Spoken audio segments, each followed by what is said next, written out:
Hey everyone, and welcome to our deep dive, this time on life expectancy trends here in the US. We're going to be looking at a recent study published in The Lancet. It covers the years between 1990 and 2021, and also an article breaking it down from Health Day News. So our main goal today is to try to figure out why exactly the US has been slipping in the global life expectancy rankings, and of course what that means for you listening. Yeah, it's not really a pretty picture. The U.S. has dropped pretty significantly in the rankings, and it's impacting both men and women. So back in 1990, American men were ranked 35th in the world for life expectancy. But by 2021, that had fallen all the way down to 46th.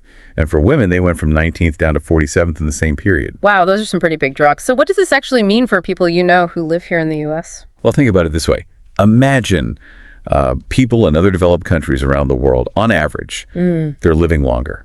And not just living longer, but they're living healthier lives than you are. So this drop in ranking is kind of a sign that, we're not keeping up.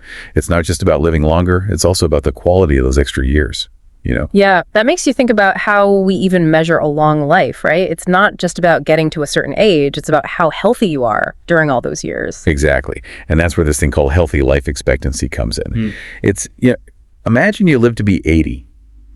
But you spend the last 10 years of your life struggling with things like chronic pain, where you have limited mobility. Unfortunately, that's the reality for a lot of Americans right now. Yeah, that's a pretty sobering thought. Now, this Lancet study didn't just look at overall life expectancy, though, right? They also dug into some specific causes of death. That's right. They really wanted to break down these trends and see what's actually contributing to them. And what's interesting is that some causes of death actually showed some pretty good improvement. Things like ischemic heart disease, lung cancer, and breast cancer, those have all seen declines in something called the age-standardized mortality rates. And this was between 1990 and 2021. Age-standardized mortality rates. That sounds kind of complicated. Could you break that down for us a little bit? Sure. Think of it this way. If we could magically make everyone in the U.S. the same age, how many people would we then expect to die from a certain cause every year? So that's what this rate tells us. And it's really useful because it helps us compare trends over time, even as the average age of the entire population changes. Okay, that makes a lot more sense. So these lower rates for things like heart disease and lung cancer and breast cancer, is that mostly because of, new medical advancements? It's probably a mix of things. Advancements in medical treatments are definitely part of it. Think about how much cancer treatments have evolved even just in the past few decades. But it's also because of things like increased awareness of these diseases and prevention efforts. People are more informed now about the risks, and there are a lot more public health initiatives out there now that are specifically targeting these diseases. So that's the good news. But I have a feeling there's a but coming. Oh, there's definitely a but. So while we are seeing all this great progress in some areas, the study also found that there are some other causes of death that are actually increasing. So things like deaths from drug use disorders, chronic kidney disease, and even falls. Those have all been on the rise during the same time period. Yeah, that's a pretty stark contrast. We seem to be winning some of these battles, but losing others. What do you think is driving these increases? Well, that's where things get a little bit more complicated. It's not just one thing. We have to look at things like how easy it is for people to access healthcare, the quality of that care, and even broader societal issues like economic disparities, and something called the social determinants of health. Okay, let's pause there for a second. Social determinants of health. Can you kind of unpack that phrase for us? Because it seems like that's a really crucial piece of this whole puzzle. Yeah, so social determinants of health, that's a big one. It's basically talking about things like where you live, what kind of job you have, your income level, your education, even things like how easy it is for you to access healthy food, or whether you live in safe housing. All those things can actually have a pretty big impact on your health. For example, let's say someone's living in a neighborhood with a lot of crime, and there aren't many grocery stores nearby that sell fresh produce. That person is probably going to face more barriers to staying healthy, compared to someone who lives in a wealthier area with easier access to those resources. Yeah, it really shows you how interconnected all of these factors are. Our health isn't just determined by what happens when we go to the doctor. It's also affected by the environment we live in. Exactly. And that's really where those substantial deficiencies that the study authors talked about, that's where those really come into play. The healthcare system here in the U.S., it is advanced in a lot of ways, but it's really struggling to address these more complex social issues, these interconnected challenges.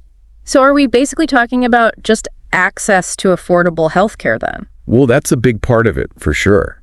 A lot of Americans have a really hard time just affording basic health care, let alone things like preventative care or visits to specialists.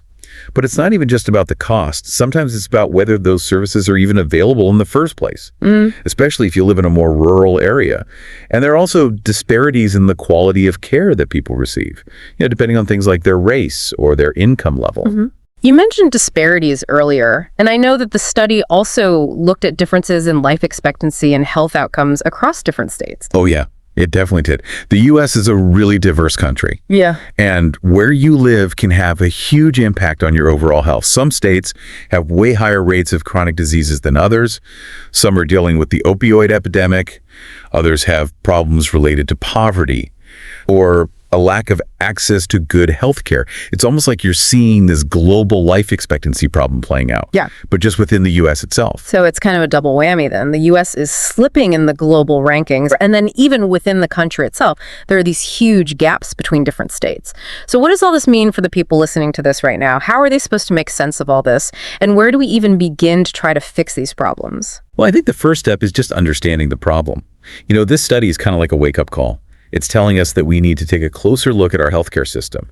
We need to figure out how to address these social determinants of health. And we have to find ways to reduce these disparities between states. I mean, that's a pretty tall order. It sounds like we need a total overhaul of the system, not just a few small changes here and there. I think you're right. The study authors called for a unified effort to try to improve population health. And that means everyone needs to work together. Policymakers, healthcare providers, community organizations, even just individuals. It's going to be a long process. But if we want to see real lasting change, that's what it's going to take. This idea of a unified effort, that's a pretty powerful concept. It suggests that everyone has some role to play in all of this, from, individual people making healthier choices to policymakers passing laws that promote health equity. Absolutely. Yeah. That actually brings us to another really important point from the study. The authors really emphasize that this isn't just about helping people live longer. It's about extending something called their health span. Okay, health span. I think we need to define that one too. What exactly does that mean? Sure. So think of it like this. Your health span is the part of your life that you're living in good health. You're free from any serious chronic diseases or disabilities. It's not just about quantity.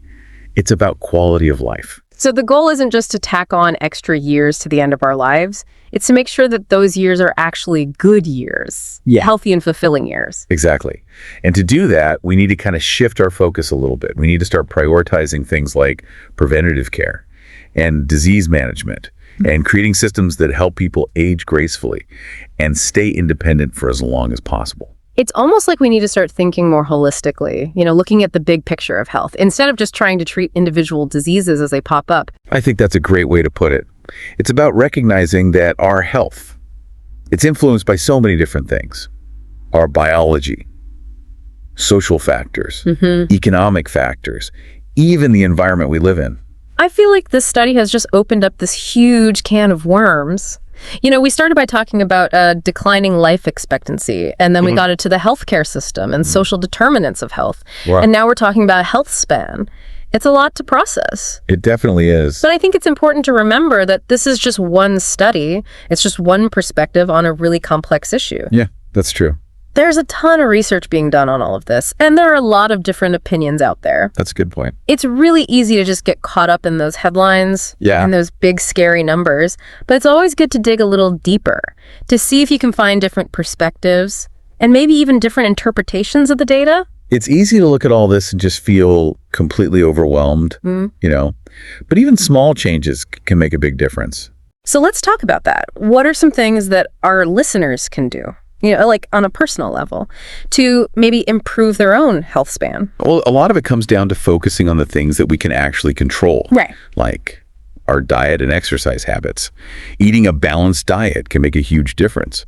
Make sure you're getting enough fruits and vegetables, whole grains, and then finding ways to be more physically active. That can have a really big impact on your health in the long run. Yeah, that all sounds pretty simple in theory, but it's so easy to let those healthy habits slip sometimes. Especially when life gets busy. So do you have any tips for staying motivated? Well, I think the most important thing is to find something that you actually enjoy doing. It doesn't have to be like some crazy intense workout. It could be Right. dancing or gardening, going for hikes. Anything that gets you moving is good. Yeah. And it can really help to find a friend or a family member. You know someone to do it with you. Having that accountability can make a big difference. Those are some really great practical tips. Now, what about things like managing stress and taking care of your mental health? I mean, those are important for our overall well-being, too. Oh, absolutely.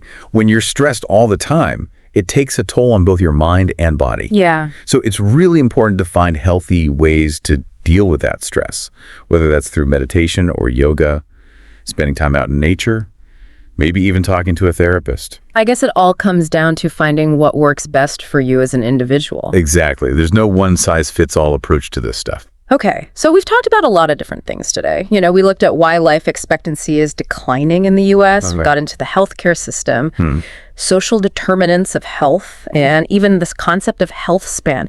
It's been a lot to take in.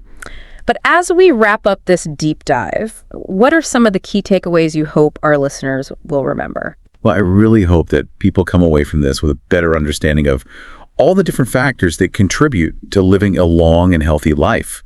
You know, it's not just about genetics or luck. The choices that we make every day, the environment we live in, and the systems that are in place to support our health, all of those things play a role. And it's also about, speaking up and asking for change, both for ourselves as individuals and also, on a larger scale. I completely agree. We can all be a part of the solution here. Yeah. Whether that's just, making healthier choices in our own lives. Yeah. Or supporting policies that are going to promote more health equity. Or even just talking about these issues with our friends and family. We can all do something to help create a healthier future. I think that's a great place to end things. This deep dive has definitely been eye-opening for me. Yeah, for me too. This is a really complex issue, but like you said, the first step is just understanding it. So thank you so much for joining me on this journey. It was my pleasure. And for everyone listening out there, remember, your health is your wealth. Until next time, keep diving.